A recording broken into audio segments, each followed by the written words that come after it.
Hello, how y'all doing? Imagine y'all on patrol back in 1918 and everything, just patrolling the border. It's the same time when the Civil War is going on, if I'm not mistaken. Don't quote me though. But also, you come across something straight out of a horror movie. You and your platoon just come face to face with some kind of creature from legend. Well, that's what happened to some soldiers here in Hudson Valley. Y'all know what Hudson Valley is at. Y'all know the legend, the story, what I'm talking about. But here we go. I hope y'all enjoyed the video. Let's get to it, shall we? Hang on to your heads, don't lose them now.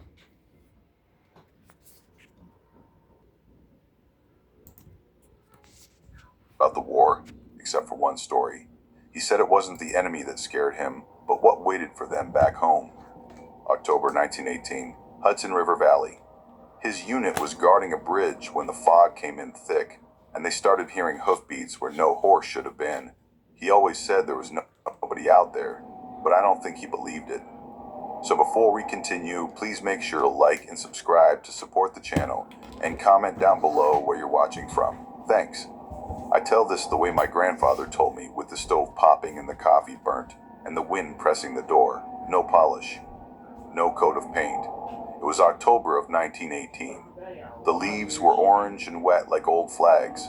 We were back on home soil, but not home. Our little detachment had orders to guard a supply bridge near Sleepy Hollow, Hudson River Valley, New York. The old bones of stories in the dirt there. You know the one, the rider. The missing head. The town never really lets you forget it. They put me in charge of the night watch because I kept my head. Corporal James Harlow. I was steady then. Rational. That is what they said. True enough. Months in Europe had trained fear into a thing you could fold and pocket. By October, everyone said the big war was ending soon. They said it with tired mouths. The real trick was making your hands stop shaking. The shaking still came from time to time. When the fog lifted, you'd see it.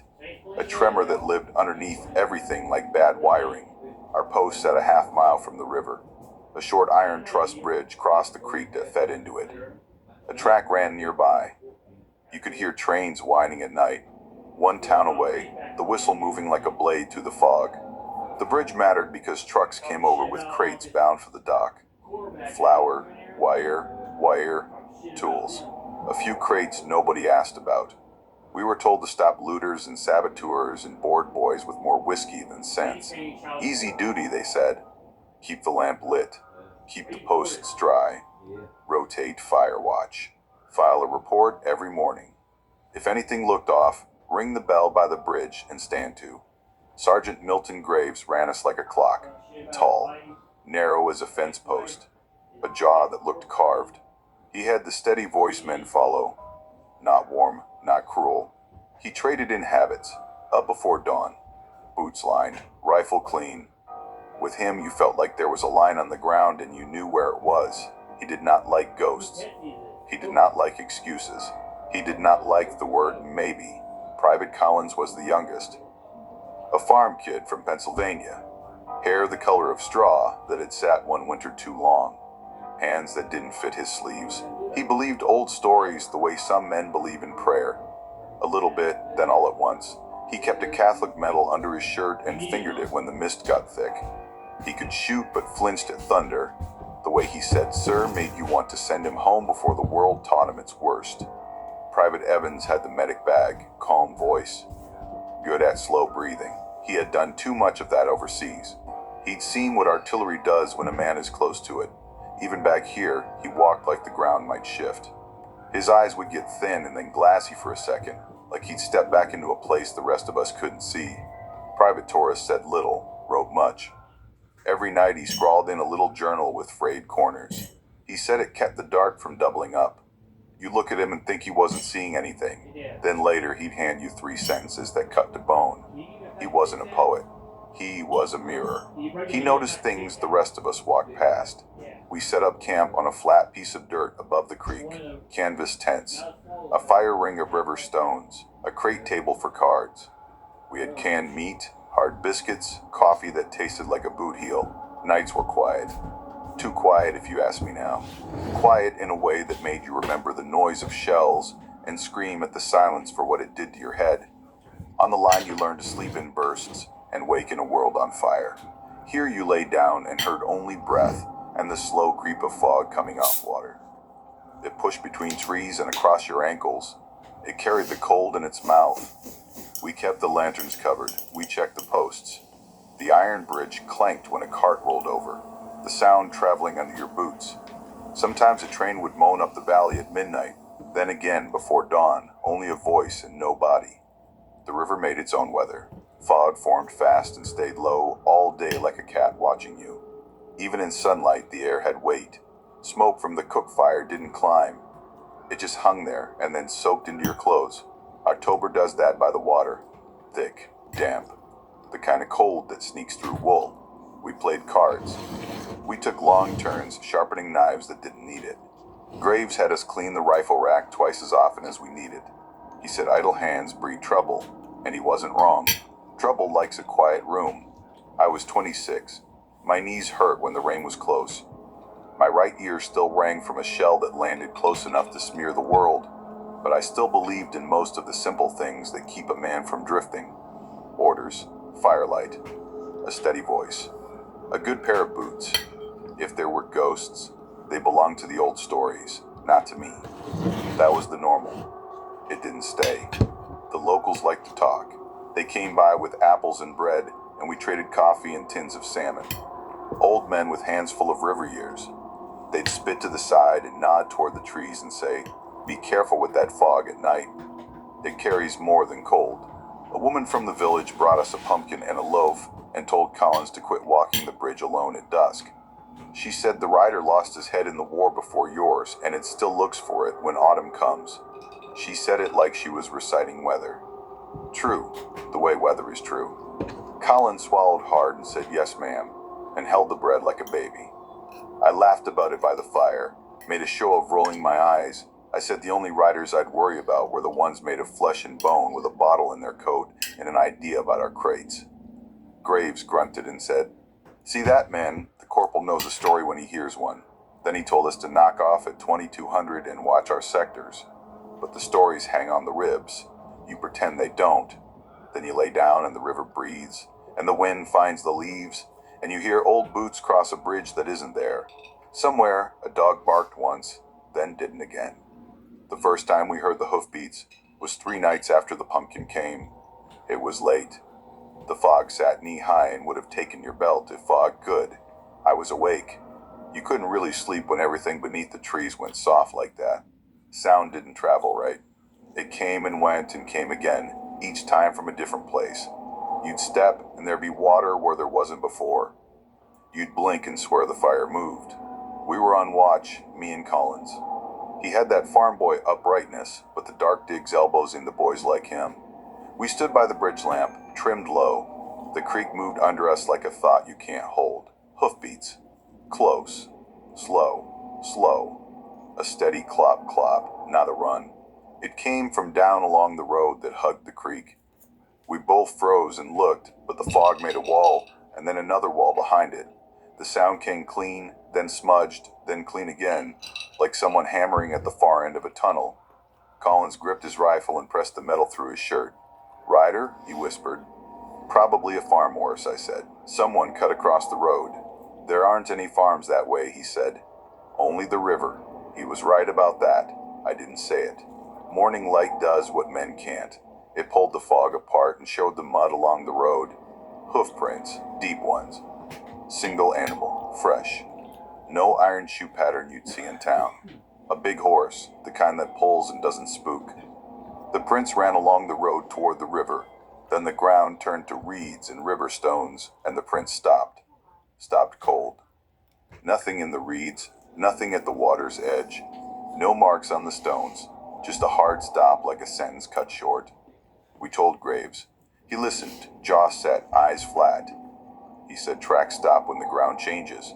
He said sound carries weird in fog. He said men hear hoofbeats when someone is dragging a cart downriver. He said we were guarding a bridge, not chasing old wives. Then he told us to stop jumping at shadows and clean the lantern brackets. That afternoon, someone put a pumpkin on the bridge rail. Big one, orange as a flare. It hadn't been there in the morning. No one in camp owned it. No locals came up the path that day. We left it. When we came back at dawn after the night watch, it was smashed on the road like a thrown head. Stringy and wet and stinking sweet. The pulp stuck to the iron like bloodwood. We didn't say much. We scraped it off with a mess knife and tried to laugh. The laugh stuck too. A fog bank walked up the creek early each evening after that. So early you'd think the sun had been blown out.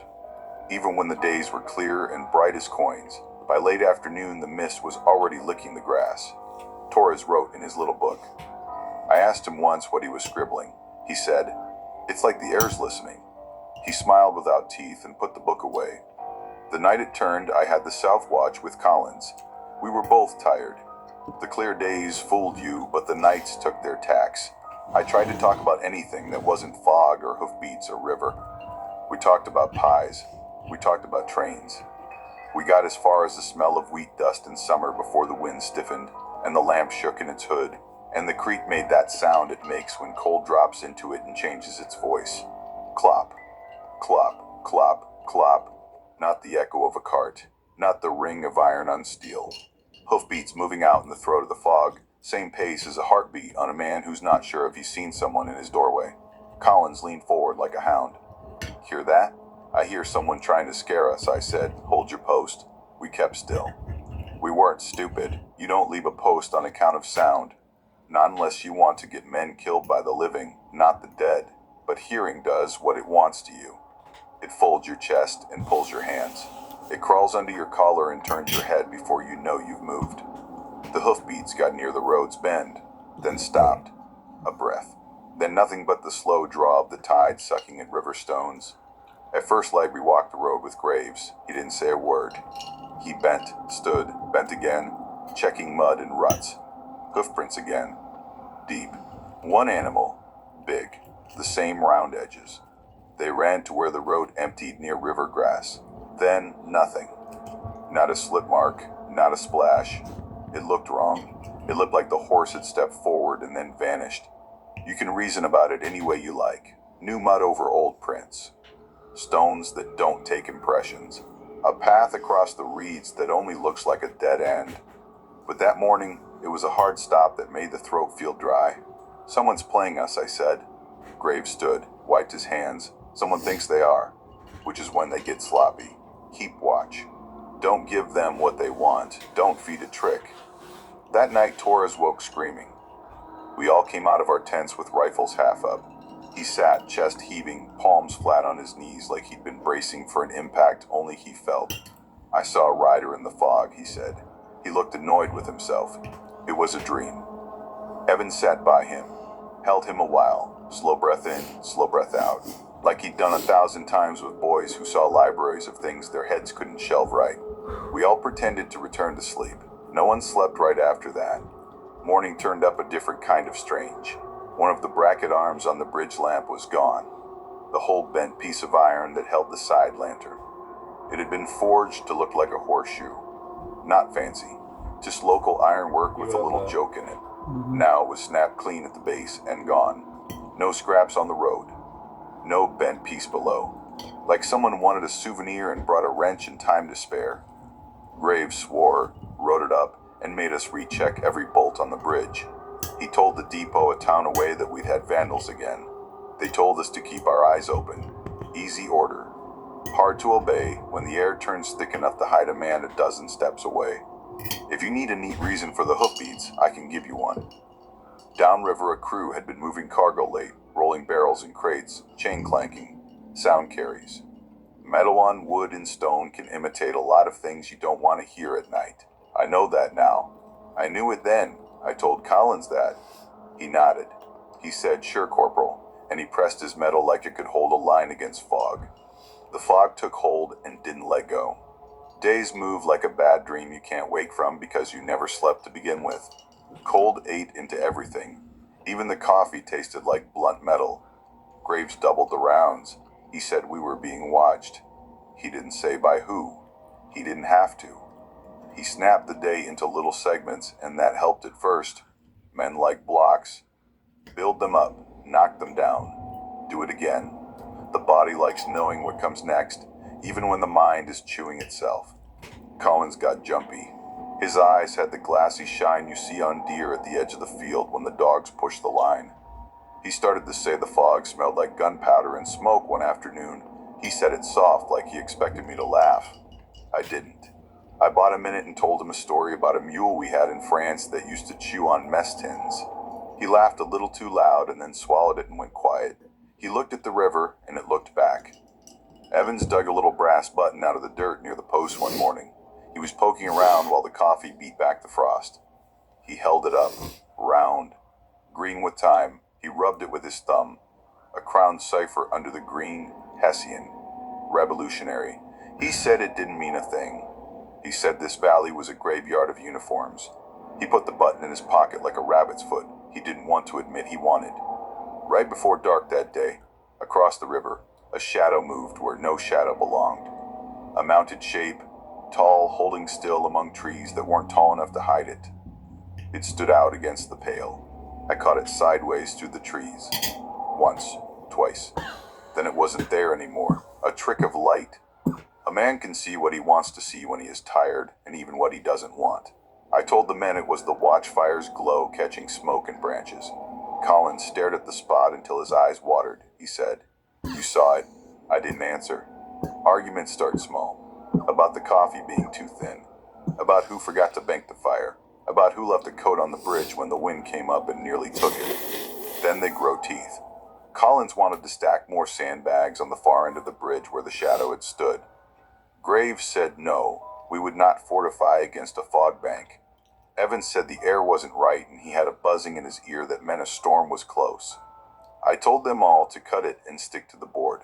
Graves praised me for that with his eyes and then put me on a second watch that night like a reward that wasn't one. Sleep went thin as paper and then tore. Every noise found our nerves. The owl sounded like a hinge. The river sounded like footsteps. The lamp hissed when you trimmed it and someone flinched. Men can get used to shells. They can love the scream because the scream is honest. It tells you you're alive. Quiet is meaner. Quiet makes you build the rest of the noise in your own head. On the 5th night after the button, the fog never lifted. Not at noon. Not at dusk. It pressed at the tent flaps. It soaked the blankets. It sat in our mouths. We ate in silence. We took turns standing a dozen feet apart and still losing each other. I called out across the bridge, and the sound came back wrong, like someone else had used my voice and didn't know me. The storm hit at evening, wind first. Leaves came low across the road like rats. The creek heaved. The first thunder sounded like a train turning and shoving and then coming head on. The bell by the bridge clanged once in a gust, and then twice more, not from a hand, but from the air itself. We all looked at each other mid-chew. Graves stood, chair scraping. Harlow, with me. We went for the bridge. Rain stung, slant and thin like thrown nails. The lamp hissed under its hood. We got to the near end and then saw him. A shape on horseback, far end, tall as a man and a half. Still. Silent. The horse's head low like statues of generals. The rider's shoulders wrong. Too square. The lightning answered while we stared. Blue white across water. The rider flashed bright. I saw a glint of metal at the figure's belt, and something swung. A lantern. Broken. Hanging from a strap. It bobbed as the wind shoved. The rider didn't move. The horse didn't move. Only that dead lantern swayed like it was still deciding. Graves cupped his hands and shouted, "You there. This is a military post. Show yourself." Another flash. The figure still as a nailed door. The rain hit harder. The creek bellowed. Graves raised his rifle, fired a warning shot into the mud at the figure's feet. The sound rolled down river and came back in pieces. The horse jerked, or the shadow jerked. It bolted. It went left, into fog, not away down the road, but cut sharp like a thing that could slip sideways. Then it was gone. The far end of the bridge stood empty. The lamp on our end made the rain look like wires. We crossed. We found nothing you could hang a fact on. No horse marks deep as we'd seen before. The rain had torn the ground to soup, so it had an excuse. We found weeds along the bank caught in a twist of wire. Inside the tangle, half buried, lay a helmet. Not a new helmet, the rim dented. Iron, heavier than common sense. Not American. Not the kind we wore in France. The shape was old. I picked it up and mud water bled out of the edges like the thing had lungs. Colin said a word I won't repeat and stepped back from it.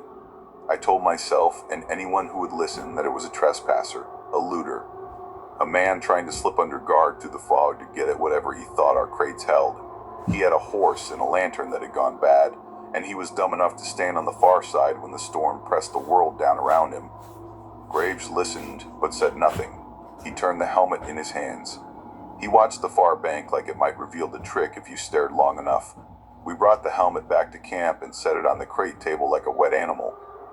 The rain slowed after midnight. The thunder walked away into the next county. We heated coffee, and the steam climbed in a brave little column you didn't trust. Graves checked the bridge twice more on his own, then once more near dawn. He didn't wake me for that last one. He didn't come back. We found it only because the sun tried and failed to push through. And in that gray light, sticks look like rifles until you get close enough to see they are only sticks. But this wasn't a stick. It was his rifle. Half buried in the mud near the river bend, stock smeared, barrel clogged. No footprints that still made sense after the storm. No sign of a fall that would have dragged and torn. Just the rifle, and the idea of a man who had been holding it because he couldn't imagine not holding it. And then at some point, there was no man. There are rules for what to do when your sergeant doesn't come back. You lock down the post. You double the watch. You send a man to the nearest telephone line to alert the depot and ask for a search party at first light. You don't run in circles. You don't break up. You don't chase shapes. You keep your back to a tree and your eyes on the bridge, and you take the orders the dead man would have given if he were here to give them. We tried. We really did. Evans kept saying the ringing in his ear got louder. He said that was a storm sign, but the storm had already gone. Colin started hearing hoofbeats in every break of brush. They're circling us, he said once. Not the enemy, not men. He didn't say it, but his eyes did. Torres wrote and wrote, and the sound of the pencil on paper began to feel like a man whispering in the next tent. He stayed quiet, but his hands shook when he put the book away. The fog didn't clear for 2 days. Not fully. Even at noon, the light was sour. It took the green out of things. The trees stood like soldiers punished on parade.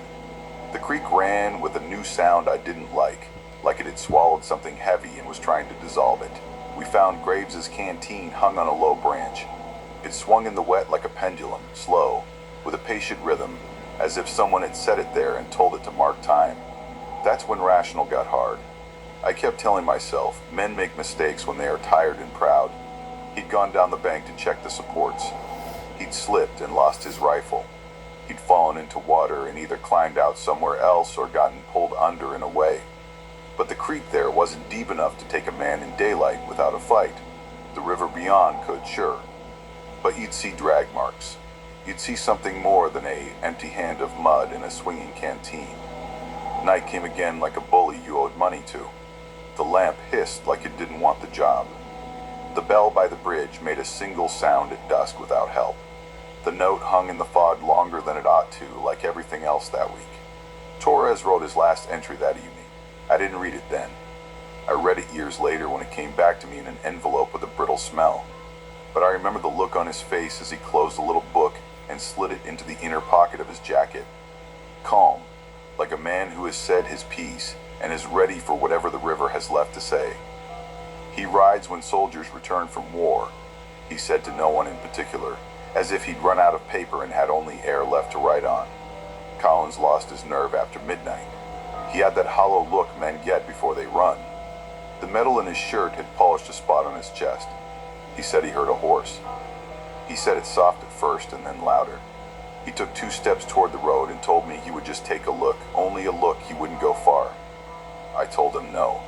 I told him he'd stay on post, and if he loved his mother, he'd obey a simple order. He nodded like he agreed.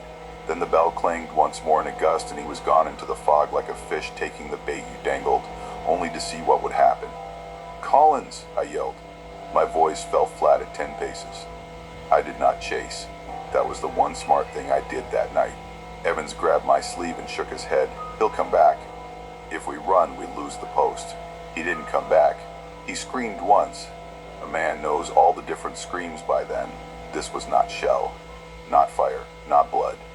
It was air going out of someone fast, while shock drew the voice tight. Then, nothing. We held the bridge, and the bridge held us. For a while, dawn tried and failed. The fog had grown a spine. It stood and moved and wedged itself between trees, and you couldn't tell if you were in it or it was in you. We went searching anyway because the not searching would kill us faster. I took Evans. I left Torres on the near end of the bridge with orders to ring the bell if he saw any shape that wasn't us. We marked our way with strips torn from a flour sack so we could find back to the road. It felt like a city block between each tree. We found the place where Collins fell. The bridge rail on the far end was slick. The boards sloped raw from age and weather. In fog like that, a boy could think he saw a lane where there wasn't one, and step it and find air instead. He had fallen from the side. He had hit a rock edge bad with his neck. He lay in the reeds at an angle a body doesn't choose.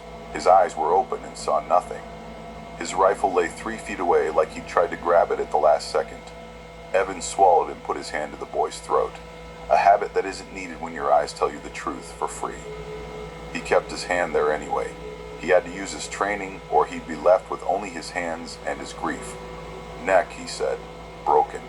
He didn't drown. I stood there and listened to the river suck and spit. I looked at the boards of the bridge, the worn places where feet had gone. I tried to assemble a scene that didn't require horsemen or legends. It wasn't hard. A scream in fog. A boy chasing a shadow that was only his fear standing 2 steps ahead. A boot slip. A missed handhold. Gravity. The kindest killer. I felt a hot shame that tasted like iron. I had not tackled him. I had not tied him to a post if I had to. The duty was the bridge, sure. But the duty was also the boy. You learn the wrong lesson often in a war, and it takes the exact payment. Evans breathed fast. His face went pale. He looked upriver, then down, then back at me like I could fix the air. He said the ringing in his ear had turned to a throb. He said it sounded like hooves far off. He said it 3 times, the last time like it was a prayer. Steady, I said. We bring him back. We call for help. We hold. He nodded, and then his eyes went wide like he'd seen a flare from the corner. He bolted into fog on the far side without a word. I grabbed for him and got coat and lost it. Evans, I yelled. Hold. He vanished. The fog took him like it had been waiting for him by name. His footfalls pounded twice. Then a branch cracked somewhere that didn't make sense with his run. Then the ringing in my own ear climbed and then dove, like a horn cutting the air and not touching it. Then nothing. I could have chased. I did not. I had one job now. 2 bodies in fog with no rope back to the bridge equals 3 gone men. I lay Collins on a poncho. I covered his face. I took his dog tag and slid it into my pocket. I stood, rifle up, breathing slow, every sense straining with stupid hope. The quiet came around me piece by piece like an ambush that doesn't need guns. A tree creaked like a saddle leather pulled too hard. The lamp at the near end of the bridge swung in some gentler breeze that didn't reach here and made a shadow move across the boards. And then there he was, a mounted figure, 30 paces off in the trees where the fog thinned in slices. Tall, still. The horse, a black pillar. The rider, a dark shape with shoulders wider than they ought to be. No head. No face. Just a block of night where the neck should rise. The lantern at the figure's waist swayed once like the one we'd seen. Something in me that had been steady for years went soft. My feet tried to turn. My hands did not. They brought the rifle up and found the sights. The wind hissed through grass like a whisper. The figure didn't move. It stood like a dare. I fired. The shot went into the trees and came out of them thinner and unsure. The figure jerked. It fell, not like a man falling off a horse, but like a board getting pushed by a sudden hand. It crashed and then there was no horse, only fog, and the breath in my lungs got stuck halfway down and nowhere to go. I ran to the spot with a steadiness I don't remember choosing.